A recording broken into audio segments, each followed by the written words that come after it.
জানো ডিজেল বা পেট্রোলের গাড়ি বা বাইকে ব্যাটারি থাকে। সাধারণত গাড়ি বা বাইক স্টার্ট করার জন্য অল্প সময়ে যে কারেন্টটা দরকার সেটা এই ব্যাটারি থেকে পাওয়া যায়। ধরো আমরা একটা গাড়ি এবং বাইক নিলাম, যেখানে 12 ভোল্টের ব্যাটারি ব্যবহার করা হয়েছে। এখন যদি বাইকের 12 ভোল্টের ব্যাটারিটা দিয়ে গাড়ি স্টার্ট করতে চাই, তাহলে কি সেটা পসিবল হবে? না, ভোল্টেজ সেম থাকলেও উৎপন্ন কারেন্টের মান অনেকটাই আলাদা। এর আসল কারণ হলো ব্যাটারির মধ্যে থাকা রোধ বা ইন্টারনাল রেজিস্ট্যান্স। এই ইন্টারনাল রেজিস্ট্যান্সের মান গাড়ির ব্যাটারির ক্ষেত্রে অনেকটাই কম হয়। ফলে একই ভোল্টের বাইকের ব্যাটারির থেকে গাড়ির ব্যাটারি বেশি কারেন্ট উৎপন্ন করে। আজকের ক্লাসে কোনো ব্যাটারির ইন্টারনাল রেজিস্ট্যান্স বের করব একটা ইনস্ট্রুমেন্টের সাহায্যে, যেটা হলো পোটেনশিওমিটার। কিন্তু ইন্টারনাল রেজিস্ট্যান্স ক্যালকুলেট করার আগে চলো পোটেনশিওমিটার সম্বন্ধে একটু জেনে নিই। প্র্যাকটিক্যাল ল্যাবে আমরা যে পোটেনশিওমিটার ব্যবহার করি সেটা হলো কাঠের তৈরি সেটআপ। এই কাঠের পাটাতনের ওপর একটা কাচের প্লেট থাকে। এর উপর 10 মিটারের কনস্ট্যান্টাইন অথবা ম্যাঙ্গানিন সংকর ধাতুর তৈরি তার কিছুটা এভাবে অ্যারেঞ্জ করা থাকে, অর্থাৎ সিরিজ ওয়েতে। আর একটা 1 মিটার স্কেল থাকে, যার সাহায্যে আমরা তারের লেন্থ মেজার করতে পারি। এখন দেখো, পোটেনশিওমিটার ওয়ার্ডটার মধ্যে দুটো ওয়ার্ড লুকিয়ে আছে, পোটেনশিয়াল আর মিটার। পোটেনশিয়াল মানেই ভোল্টেজ বা বিভব, আর মিটার বলতে মেজারিং ইনস্ট্রুমেন্টকে বোঝায়। সুতরাং বলা যায় পোটেনশিওমিটার হলো বিভব পার্থক্য মাপার একটা যন্ত্র। তবে বিভব পার্থক্য, তড়িৎচালক বল ছাড়াও এটা রোধ মেজার করতে ব্যবহার করা হয়। তোমরা ভাবতেই পারো, ভোল্টমিটার থাকতে কেন পোটেনশিওমিটার দিয়ে ভোল্টেজ মেজার করব?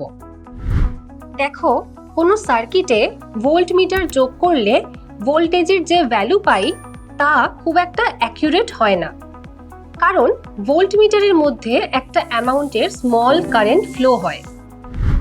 শুধুমাত্র আইডিয়াল ভোল্টমিটার ব্যবহার করলেই অ্যাকুরেট মান পাওয়া যায়, কিন্তু বাস্তবে সেটা সম্ভব নয়। তবে সার্কিটে যদি পোটেনশিওমিটার ইউজ করি, সেক্ষেত্রে সঠিক মান পাওয়া যায়। কিভাবে?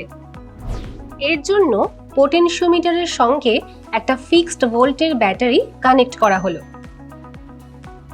ধরো, পোটেনশিওমিটারের তারের সব জায়গায় ক্ষেত্রফল সমান, অর্থাৎ তারটি সুষম। তার মানে বলতে পারি তারের মাঝামাঝি জায়গায় ভোল্টেজ ড্রপ ব্যাটারির ভোল্টেজের অর্ধেক হবে। এখন পোটেনশিওমিটারের সার্কিটের পি প্রান্তের সঙ্গে অন্য একটা সার্কিটের এ প্রান্ত যোগ করা হলো। এরপর বাল্বের বি প্রান্তের সঙ্গে গ্যালভানোমিটারের এক প্রান্ত কানেক্ট করা হলো।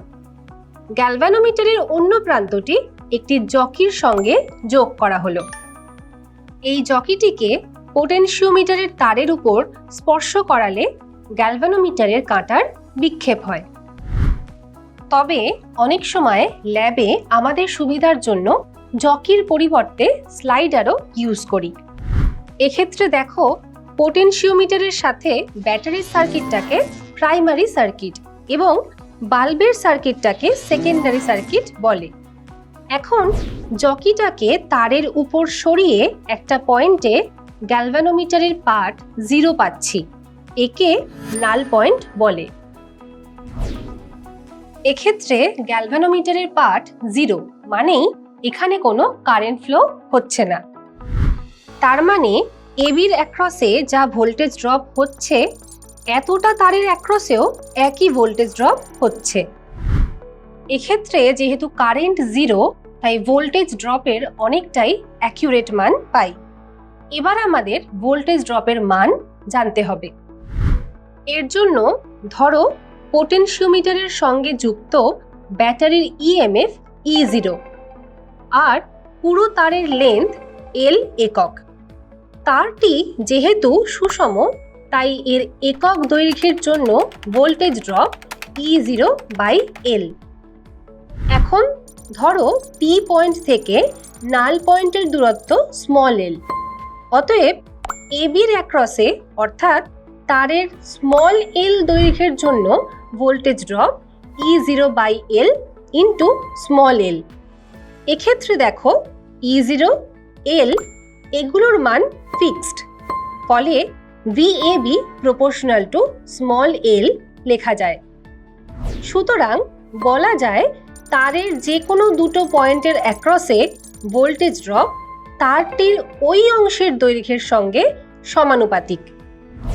এই নীতির উপর বেস করে পোটেনশিওমিটার কাজ করে। এখন VABর এক্সপ্রেশনটাতে যে কোনো তিনটে রাশির মান জানা থাকলে অন্য রাশিটির মানও সহজেই ক্যালকুলেট করা যায়। আর এখান থেকে বলা যায় তড়িৎ বর্তনীর দুটো বিন্দুর মধ্যে বিভব প্রভেদ পরিমাপ করার জন্য পোটেনশিওমিটার ব্যবহার করা হয়।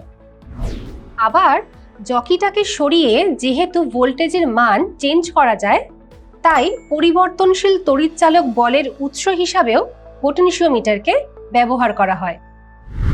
এখন সার্কিটে বাল্বের পরিবর্তে যদি একটা তড়িৎ উৎস ই যোগ করা হয়, তাহলে আগের এক্সপ্রেশন থেকে ই এর মান সহজেই ক্যালকুলেট করা যাবে। E0 এবং ই এর মান অজানা হলেও এদের অনুপাত সহজেই ক্যালকুলেট করা যায়। এক্ষেত্রে একটা বিষয় মাথায় রাখবে, E0 মান ই বা VABর থেকে বেশি হলে তবেই পোটেনশিওমিটার কাজ করবে। তোমরা জানো কোনো পরিবাহীর রোধ R equals to rho small l/A। এখন রোধাঙ্ক এবং তারটির প্রস্থচ্ছেদের ক্ষেত্রফল A কনস্ট্যান্ট হওয়ায় তারের রোধ দৈর্ঘ্যের সঙ্গে সমানুপাতিক হচ্ছে। ধরো পোটেনশিওমিটারের পুরো তারের অর্থাৎ L দৈর্ঘ্যের রোধ R, তাহলে তারের স্মল l দৈর্ঘ্যের জন্য রোধ হবে small r equals to small l/L into R। এখান থেকে বলা যায় পোটেনশিওমিটার ভ্যারিয়েবল রেজিস্ট্যান্স হিসাবেও কাজ করে। এবার আমরা পোটেনশিওমিটারের সাহায্যে কোষের অভ্যন্তরীণ রোধ পরিমাপ করব, যেটা তোমাদের ক্লাসের শুরুতেই বলেছিলাম। এর জন্য প্রথমে আমরা একটা সার্কিট বানিয়ে নিলাম, যেখানে অল্প মানের একটা রোধ বাক্স বা শান্ট এবং একটা চাবি কে লাগানো হয়েছে। এই সার্কিটে আমরা ই তড়িৎ কোষের ইন্টারনাল রেজিস্ট্যান্স ক্যালকুলেট করব। এখন কে চাবিটি যদি বন্ধ থাকে, তাহলে আর রোধের মধ্যে দিয়ে কারেন্ট ফ্লো হবে। প্রথমে কে চাবিটা খোলা অবস্থায় পোটেনশিওমিটারের সাহায্যে নাল পয়েন্ট ডিটেক্ট করে E equals to small l1/L into E0 পেলাম। এবার চাবি বন্ধ করলে সেকেন্ডারি সার্কিটের মধ্যে দিয়ে তড়িৎ প্রবাহ শুরু হয়। এখন KVL অ্যাপ্লাই করে তড়িৎ প্রবাহ মাত্রার মান পেলাম I equals to small r plus R, যেখানে স্মল r হল কোষটির ইন্টারনাল রেজিস্ট্যান্স। এই অবস্থায় কোষটির নষ্ট ভোল্ট I স্মল r হলে এর দু প্রান্তের বিভব প্রভেদ হবে V equals to E minus I small r। ইকুয়েশনটাতে I এর মান বসিয়ে V ও E এর অনুপাত পেলাম R/স্মল r প্লাস R।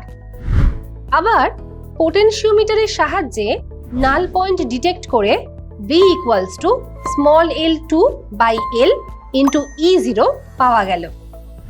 এবার ইকুয়েশন 1 আর ইকুয়েশন 3 দুটো কম্পেয়ার করে এখান থেকেও V ও E এর রেশিও ক্যালকুলেট করে নিলাম।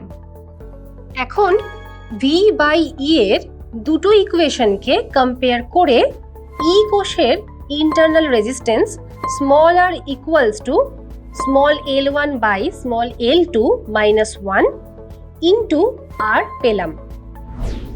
আর এই রোধের মান যত কম হবে, ভোল্টেজ সেম থাকলেও উৎপন্ন কারেন্টের মান তত বেশি হবে।